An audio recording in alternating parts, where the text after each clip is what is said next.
The first thing she saw wasn't the ranch, it was the flames.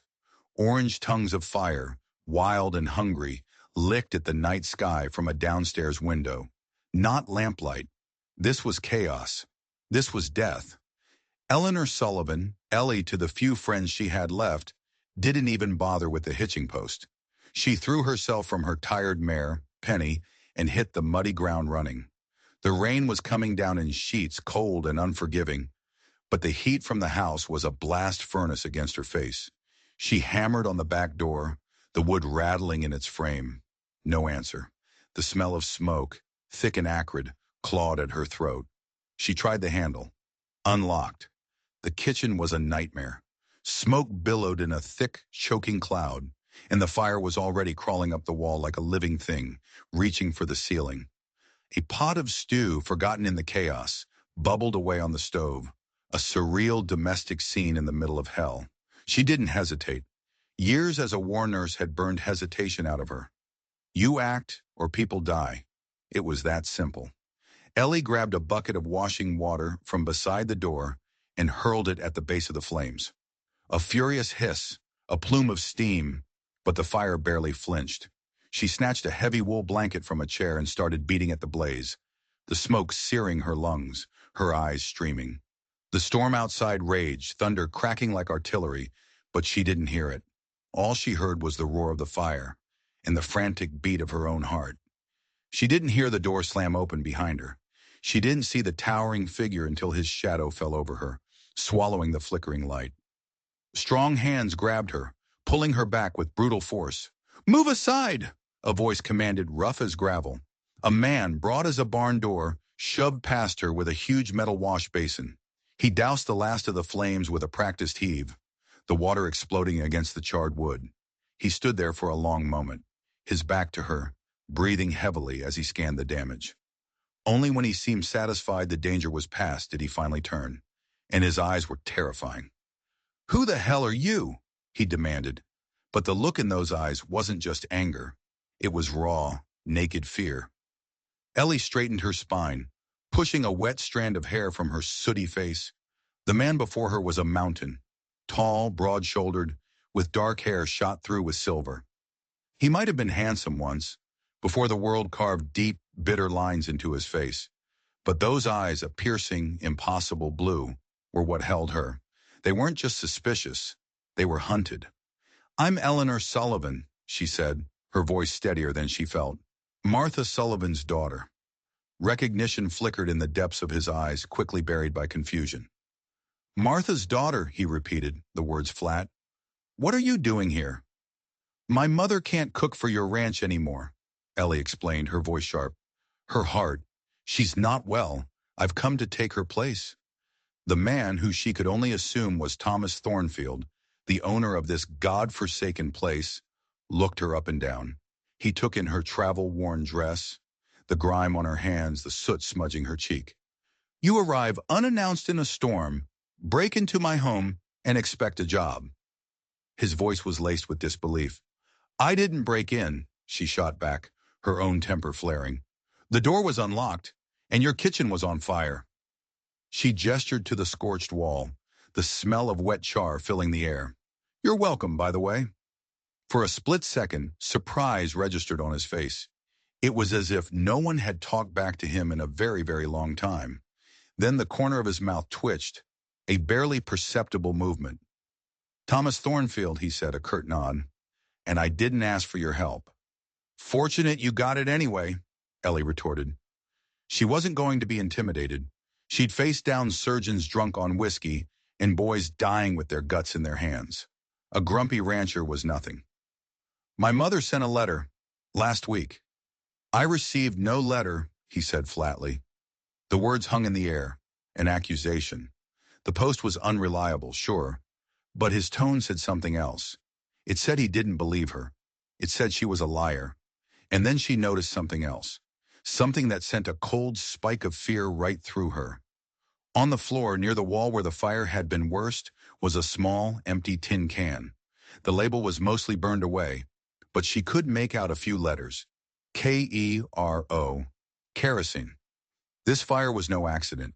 and the man staring at her with those haunted blue eyes knew it. "One day," he said, his voice dropping low, "you have one day to prove you're a cook. One day to convince me you are who you say you are." The unspoken threat was clear. One day or you're gone. Or worse. Ellie just nodded, her mind racing. She had walked into something far more dangerous than a kitchen fire. She had walked into a secret, and the man standing before her was right at the dark heart of it. Thomas pointed to a small door off the kitchen. "The cook's room. It's empty. My last cook didn't stay long." He didn't elaborate. He didn't need to. The words hung in the air like smoke. He turned to leave, then paused, his hand on the doorknob. "Why did you really come here, Miss Sullivan?" The question was quiet, but it hit her like a physical blow. Surely a woman with your fire has better things to do than cook for a bunch of ranch hands in the middle of nowhere? She thought about lying. She thought about giving him a simple, easy answer. But something in his gaze, that same hunted look, demanded the truth. Or at least, a piece of it. "Some places are safer when you've seen what I've seen," she said, her voice barely a whisper. "And some things are easier to forget when you're too busy to think." A flicker of something, maybe recognition, crossed his face, but it was gone in an instant, replaced by that cold, hard mask. He left without another word, closing the door firmly behind him. Ellie finally let out a breath she didn't realize she'd been holding. Her body ached, her lungs burned, and her hands were trembling. She surveyed the kitchen. The damage was bad, but not irreparable. The stove was fine. The food was salvageable. She took off her damp cloak, rolled up her sleeves, and got to work. She had to prove herself. More than that, she had to survive. As she scrubbed the soot from the pots, her eyes kept drifting back to the spot where she'd seen the kerosene can. It was gone now. Had he moved it? Or had she imagined it in the smoke-filled chaos? No, she hadn't imagined it. Someone had set this fire, and Thomas Thornfield had covered it up. The question was why? Was he the arsonist, or was he protecting someone? She worked through the night, driven by a cold, nervous energy. She found a small room off the kitchen, dusty but serviceable. There was a narrow bed, a chest of drawers, and a small, grimy window that looked out onto the vast, empty prairie. As she tried to clean the window, her fingers brushed against a loose floorboard beneath it.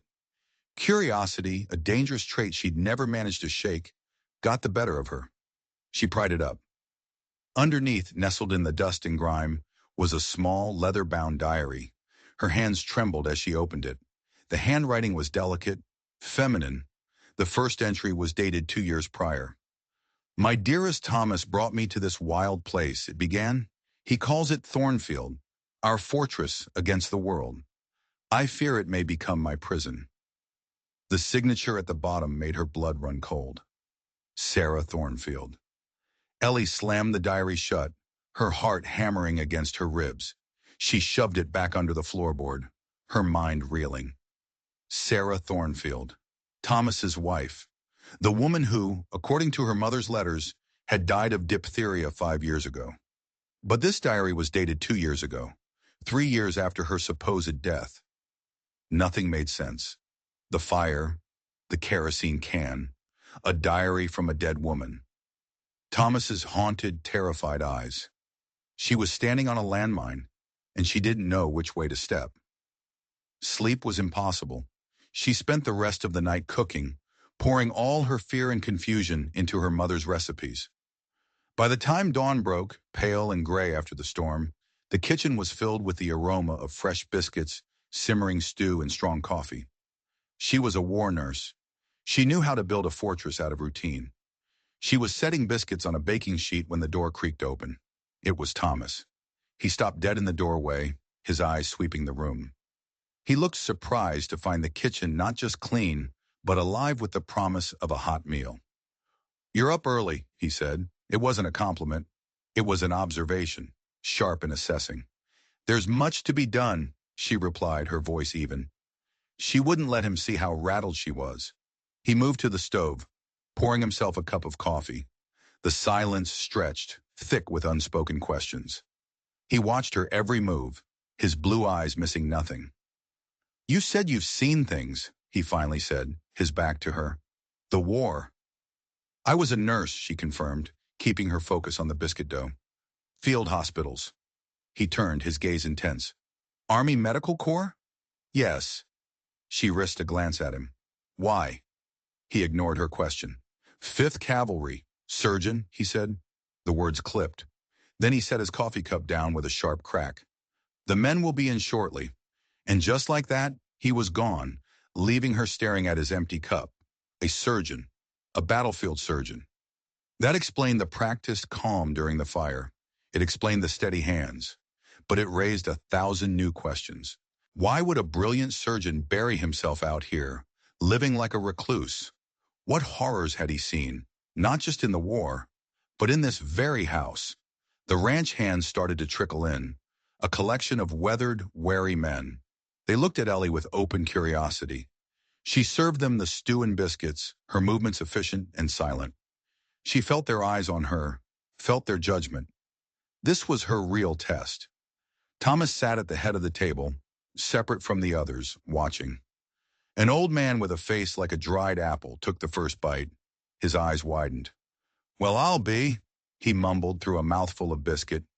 Tastes just like your ma's cooking. A murmur of agreement went around the table. The tension in the room eased, replaced by the simple sounds of hungry men eating. Ellie allowed herself a small, internal sigh of relief. She had passed the first test. Only Thomas remained silent, eating his stew methodically, his face an unreadable mask. When the men had finished and filed out for the day's work, he was still there, staring into his empty bowl. The stew, he said, his voice quiet. What's in it? Chicken, wild onions, she listed. Thyme, rosemary. My mother's recipe. He nodded slowly. It reminded me of something. His eyes looked past her, haunted by a memory she couldn't see. From before. Before he could say more, the sound of an approaching wagon made him stiffen. He looked out the window and his whole body went rigid. My brother, he said, and his voice was suddenly ice. He's early. Ellie looked out. A fancy wagon, far too clean for these parts, was pulling up. A man jumped down, a younger, softer version of Thomas.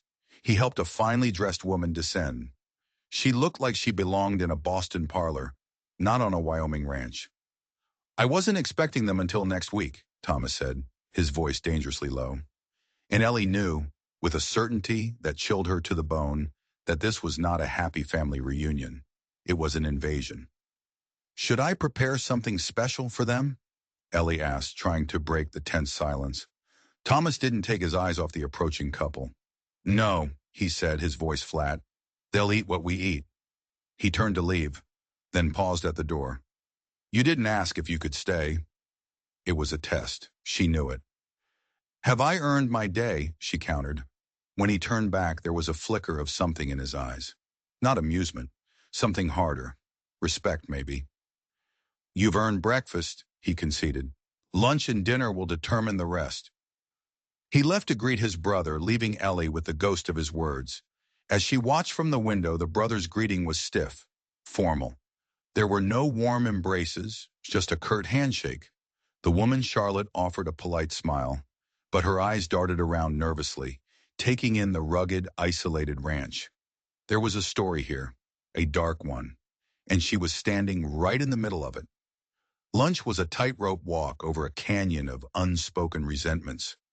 William, the brother, was all smiles and chatter, asking about the ranch, talking about business in Boston, but his eyes were cold. He introduced Ellie as the new help, his tone dismissive. Charlotte, his wife, was kinder. This soup is wonderful, Miss Sullivan, she said, her voice a welcome note of warmth in the chilly atmosphere. Your mother is a fine cook. We were so sorry to hear of her illness. Thomas said almost nothing.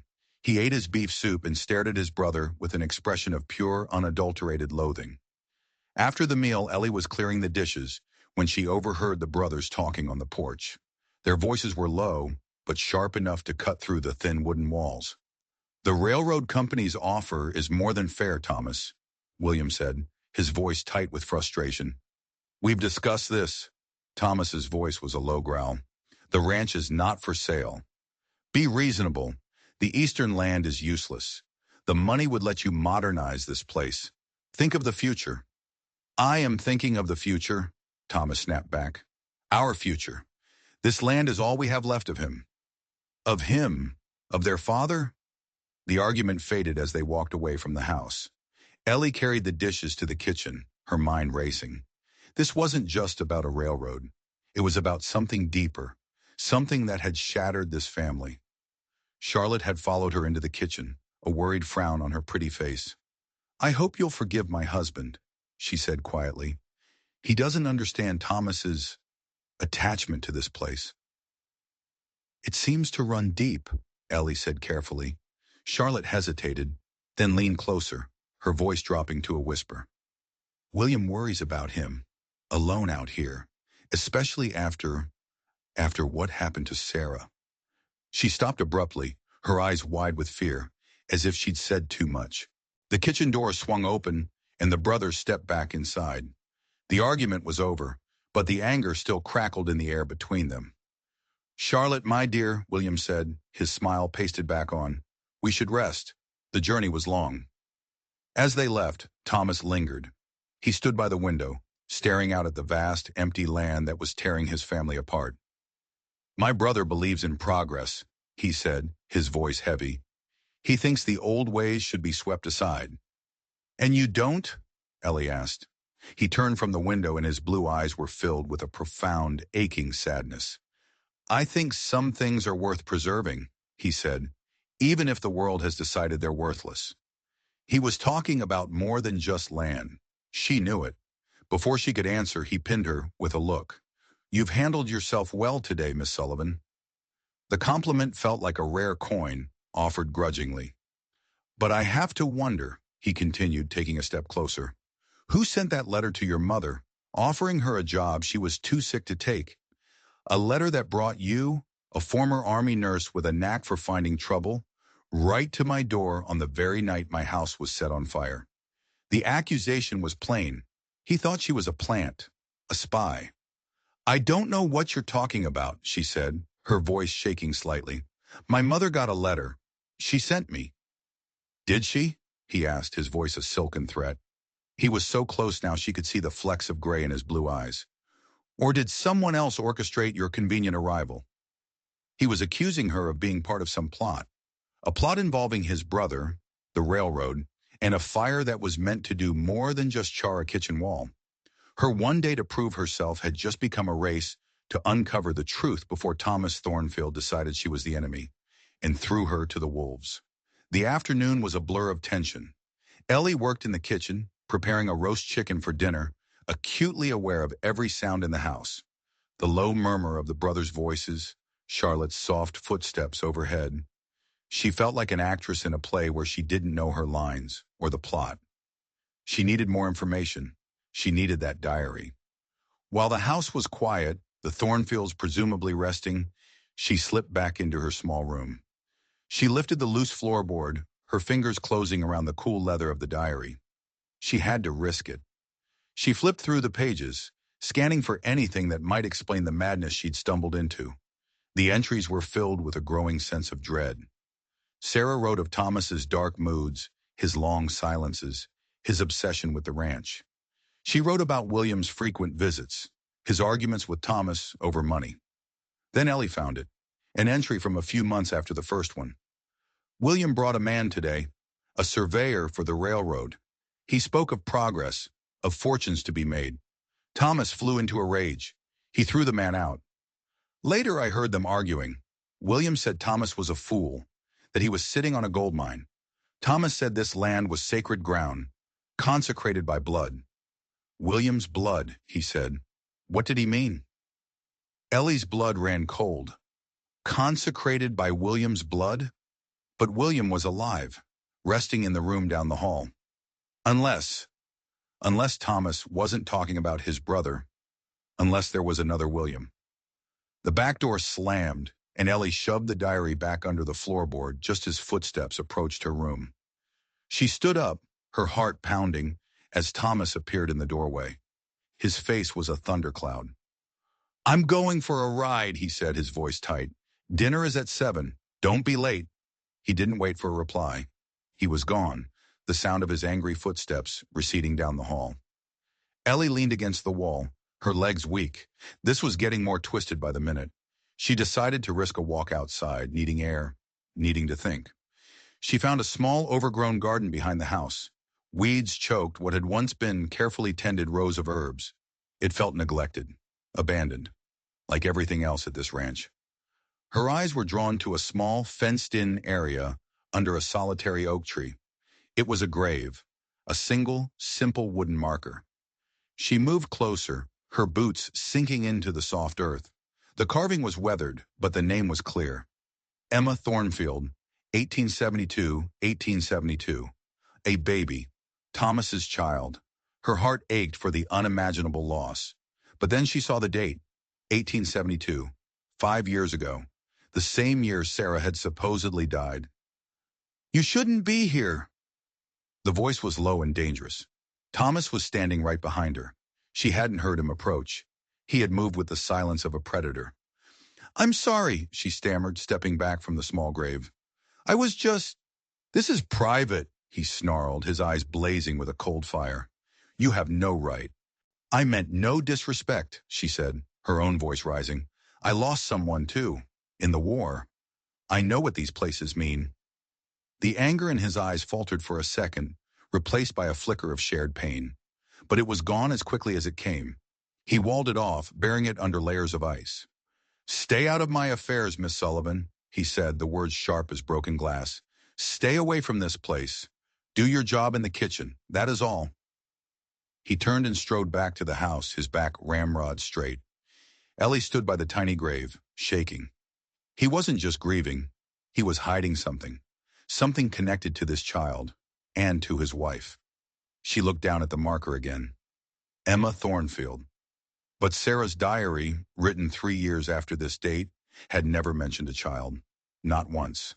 Dinner was an exercise in silent warfare. William tried to make conversation, but Thomas answered in monosyllables. Charlotte looked like she wanted to disappear into the wallpaper. Ellie served the roast chicken, her hands steady despite the storm raging inside her. The food was good. She knew it was. But no one seemed to notice. After the meal, as she was clearing the plates, William caught her in the kitchen. "My compliments, Miss Sullivan," he said, his smile not reaching his cold eyes.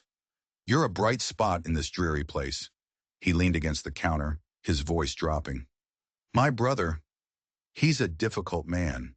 He wasn't always this way." Ellie kept her face neutral, waiting. "Before he lost his family, he was the most brilliant surgeon in Boston," William said, his voice laced with a strange mix of pride and bitterness. "A beautiful wife, a thriving practice. He had everything." "What happened?" Ellie asked, her voice barely a whisper. William's face grew somber. "A diphtheria outbreak. It took Sarah and their little girl, Emma. He couldn't save them. A doctor who couldn't save his own family. It broke him. He blamed himself, gave up everything, and ran away here." The story was plausible, tragic, but it didn't fit. The diary, the dates, it was a lie. A well-crafted, heartbreaking lie. "I'm very sorry," Ellie said, the words tasting like ash in her mouth. "As am I," William replied. "But a man has to move on. Thomas refuses. He'd rather rot out here with his ghost than face the world." He straightened up, his tone shifting. "I hope you'll stay on, Miss Sullivan. This place needs a woman's touch. And perhaps you can be good for him." Before she could formulate a response, Charlotte appeared in the doorway, calling William to bed. He left, leaving Ellie alone with his words hanging in the air. He was painting a picture of Thomas as a broken, grief-stricken man. But why? What was he trying to achieve by making her pity him? She finished cleaning the kitchen, her mind a tangled mess of lies and half-truths. The house settled into a heavy silence, the kind that only exists in places filled with secrets. She couldn't sleep. She needed to know more. Restless, she slipped out of her room and moved silently through the darkened house. A faint sound drew her down the main hall. Music. A piano. The melody was heartbreakingly sad, a lullaby filled with loss. She followed the sound to a closed door. Peeking through the crack, she saw Thomas. He was seated at a grand piano, his face transformed as he played. The hard lines were gone, replaced by a raw, unguarded grief. He wasn't the monster she was beginning to fear. He was a man in agony. On the wall behind him, illuminated by a single shaft of moonlight, was a portrait. A beautiful young woman with kind eyes holding a baby, Sarah and Emma. As he played, his eyes were fixed on the painting, tears glistening on his cheeks. Ellie felt a pang of profound empathy. Whatever secrets he was keeping, his pain was real. She was about to retreat when something in the portrait caught her eye. Something that didn't make sense. The woman in the painting, Sarah, looked nothing like the woman she had imagined from the diary. The diary spoke of a woman who felt trapped, fearful. The woman in the portrait looked serene, happy, and deeply in love. But that wasn't it. It was the baby. The infant in the painting had dark hair, just like Thomas, and piercing blue eyes. But there was something else. A tiny, almost invisible detail on the baby's wrist. A small, distinctive birthmark, shaped like a crescent moon. Ellie's breath caught in her throat. She had seen that birthmark before, just hours ago, on the wrist of Charlotte, William's wife. Ellie stumbled back from the door, her hand clamped over her mouth to stifle a gasp. It was impossible. A coincidence. It had to be. But her gut, the same instinct that had kept her alive in field hospitals, overflowing with the dead and dying, screamed that it was not. She fled back to the kitchen, her mind a dizzying vortex of questions. Charlotte was Emma? The baby who died 5 years ago? How? Why would she be here, married to William, pretending to be someone else? The pieces didn't fit. They were from two different puzzles entirely. She spent another sleepless night, the haunting lullaby echoing in her head. The next morning she was a bundle of raw nerves. She needed to get another look at Charlotte's wrist to be sure. Breakfast was another tense affair. William announced that he and Charlotte would be leaving after the meal. The news was sudden. So soon? Ellie asked, trying to keep the panic out of her voice. Business in Boston, William said smoothly, not meeting his brother's gaze. This frontier life doesn't suit my delicate Charlotte. As Ellie served the coffee, she accidentally sloshed some on the table, near Charlotte's hand. "Oh, I'm so terribly sorry," Ellie exclaimed, grabbing a cloth. As she wiped the spill, her eyes darted to Charlotte's wrist. There it was, faint but unmistakable, a tiny crescent moon-shaped birthmark. Ellie felt the floor drop out from under her. It was true, all of it.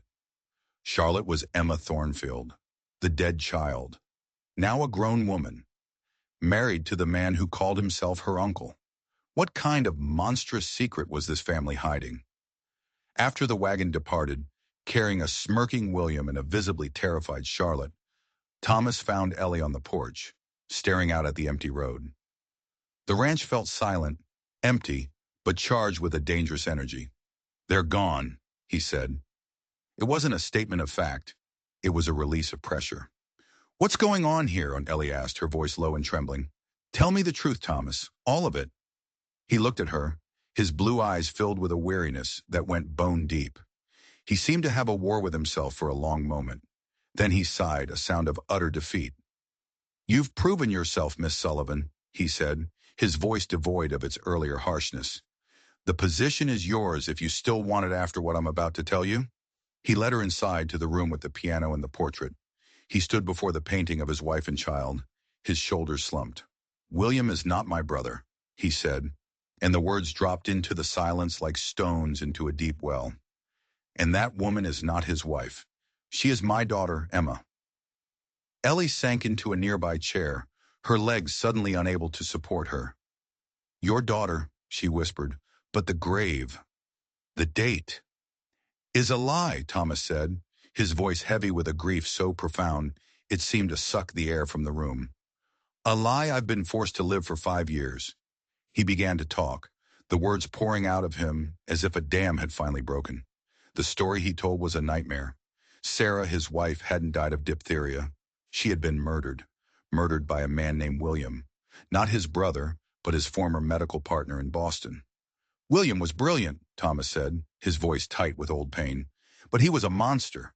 He was performing unspeakable experiments, using the poor and the destitute as his guinea pigs. I discovered what he was doing. I threatened to expose him.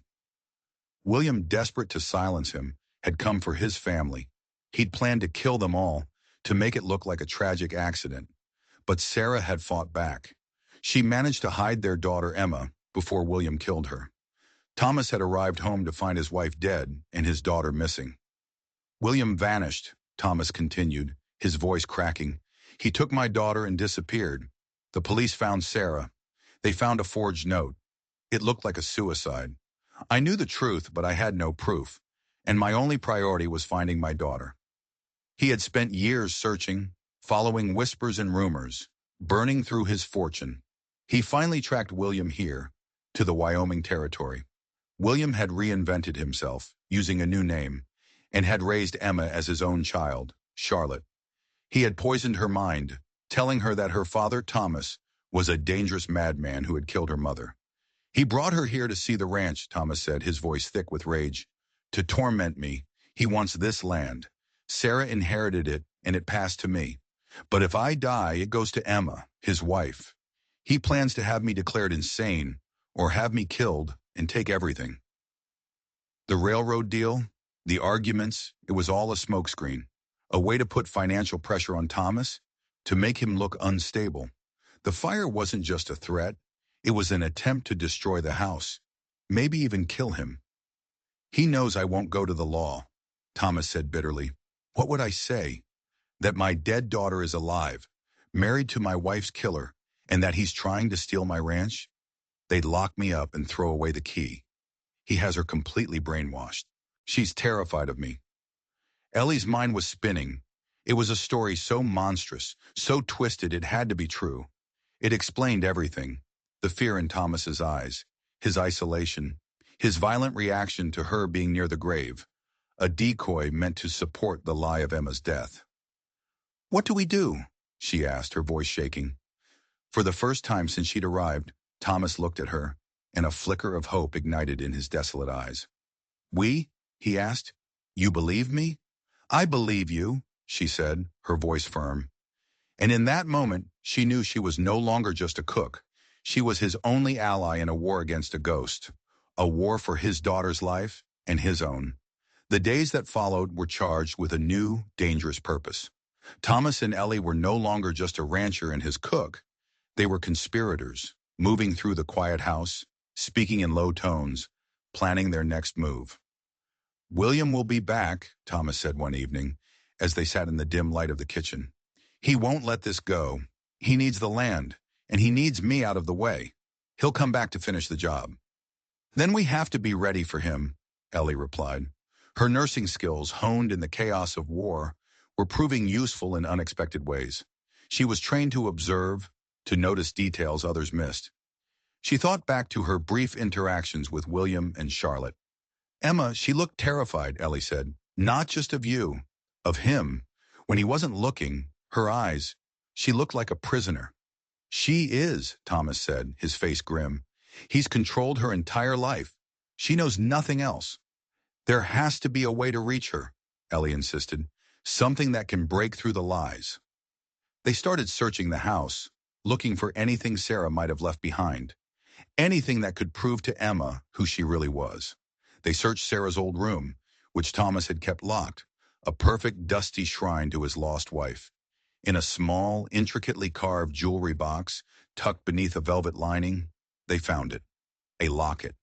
Inside, on one side, was a tiny portrait of Sarah.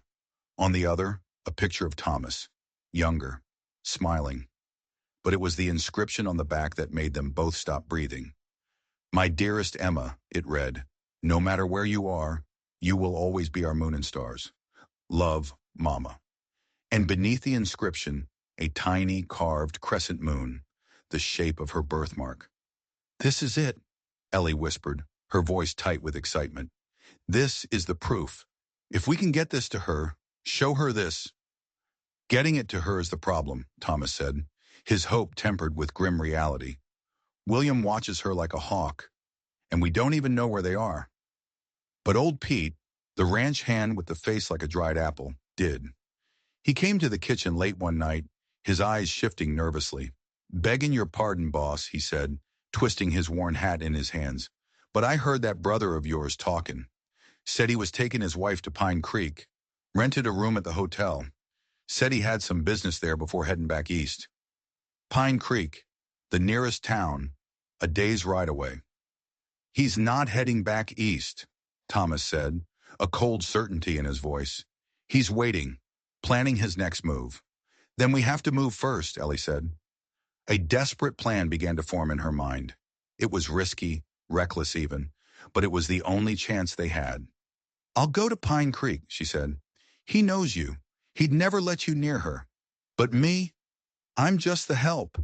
I can find a way to get a message to her, to give her the locket. Thomas protested. It was too dangerous. William was ruthless. I've faced worse than William, Ellie said, her voice steely. I'm not afraid of him.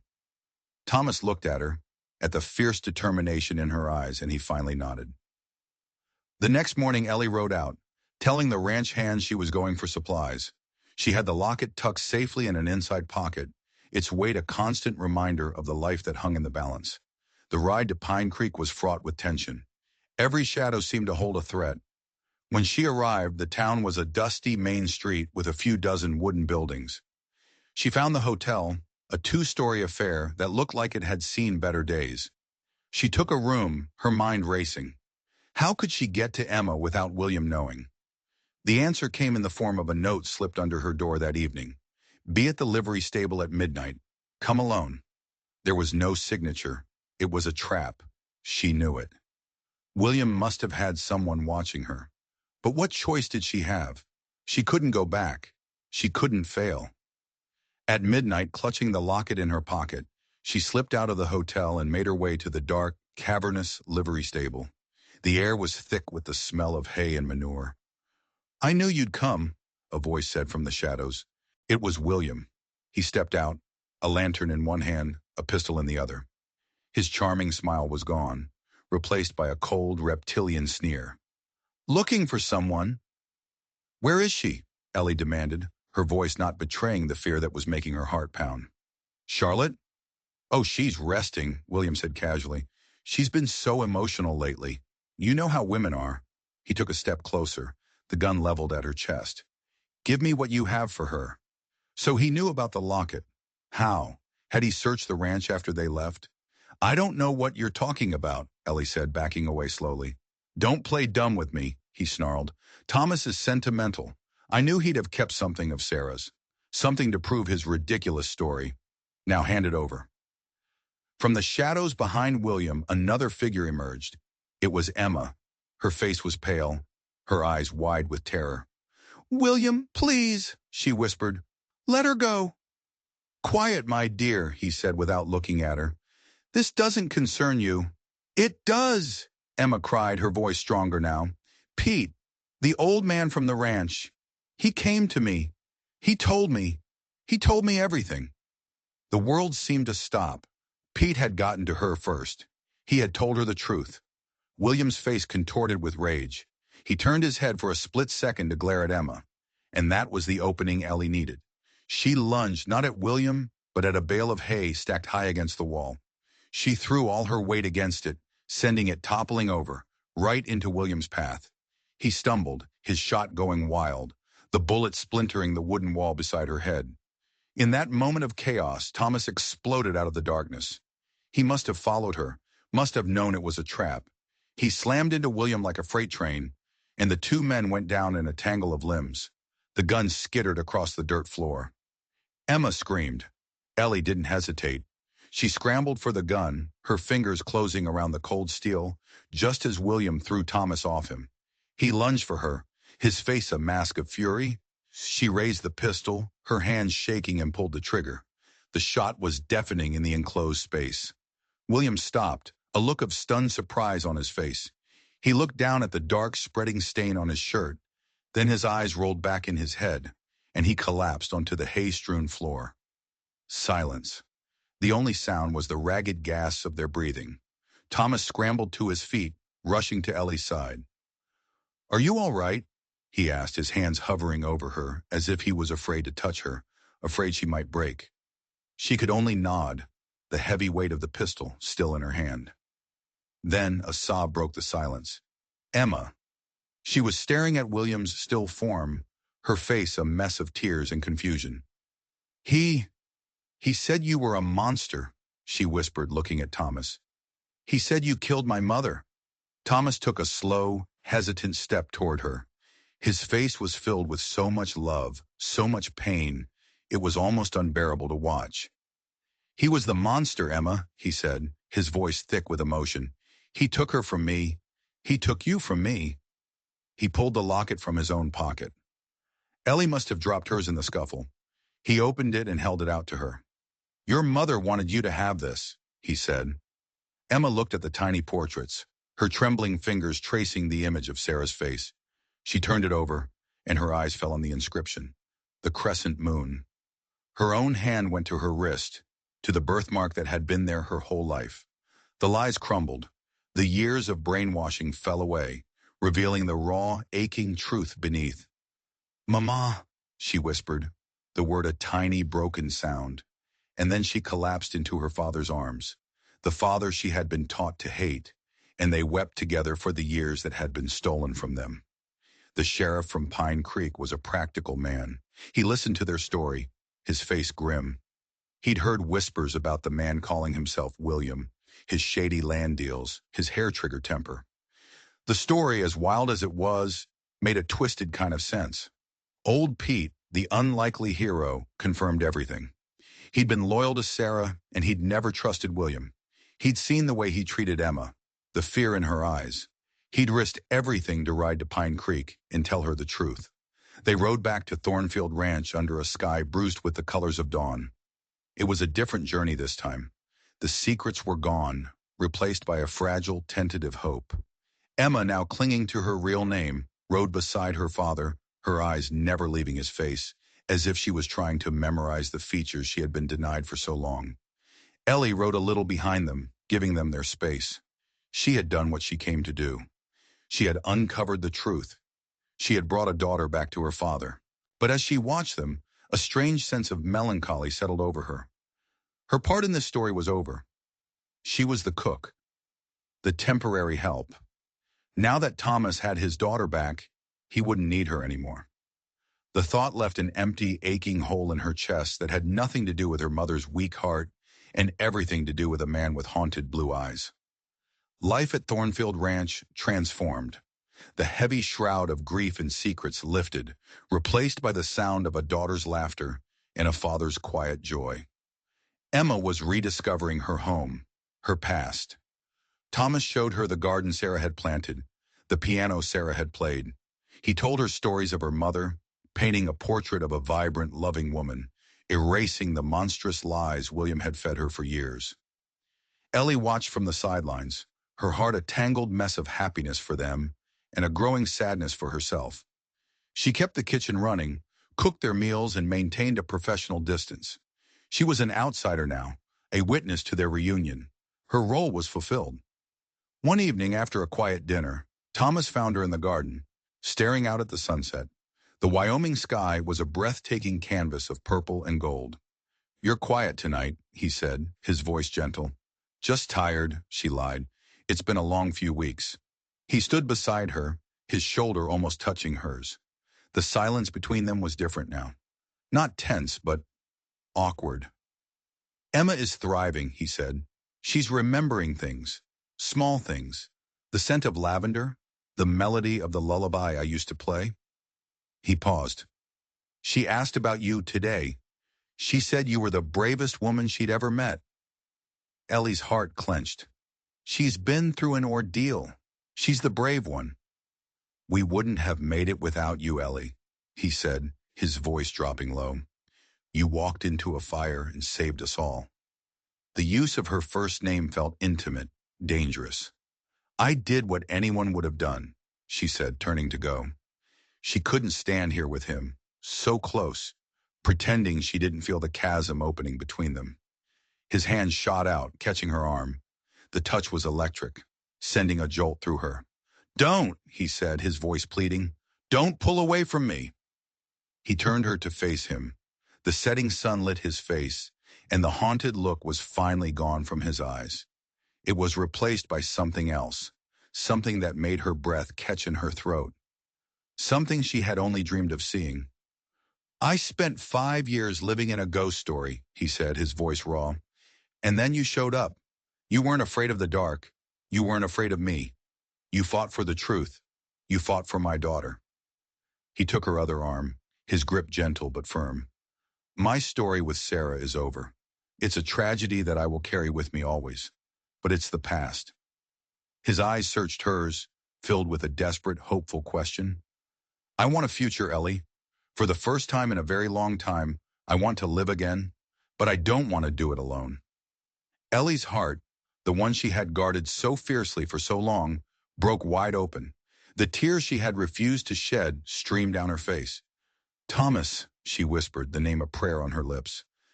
I thought, now that you have Emma back.